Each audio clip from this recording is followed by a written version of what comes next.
যদি আমার কাছে সময় কম থাকে আর জিমে গিয়ে একটা এক্সারসাইজ করতে বলা হয়, সেটা যে কোনো দিন ডেডলিফট হবে। কেন? প্রথম কারণ, এটা একসাথে হাত, শোল্ডার, ব্যাক, গ্লুটস, লেগস আর কোর মাসেল অ্যাক্টিভেট করছে।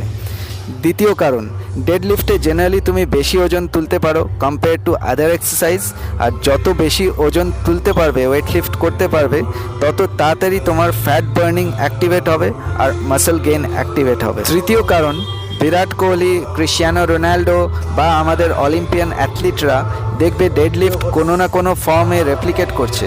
এটা এত এফেক্টিভ এই জন্যই নিশ্চয়ই করছে ওরা। লাস্ট কারণ, ডেডলিফট একটা ফাংশনাল এক্সারসাইজ। তার মানে তুমি ধরো ট্রেকার হও বা ঘরে কোনো টুকটাক কাজের জন্য তোমার ফিটনেস লাগে, সিলিন্ডার এখান থেকে এখানে কখনো ওঠাতে হয়, ফার্নিচার এদিক ওদিক মুভ করতে হয়, সেরকম সব এক্সারসাইজের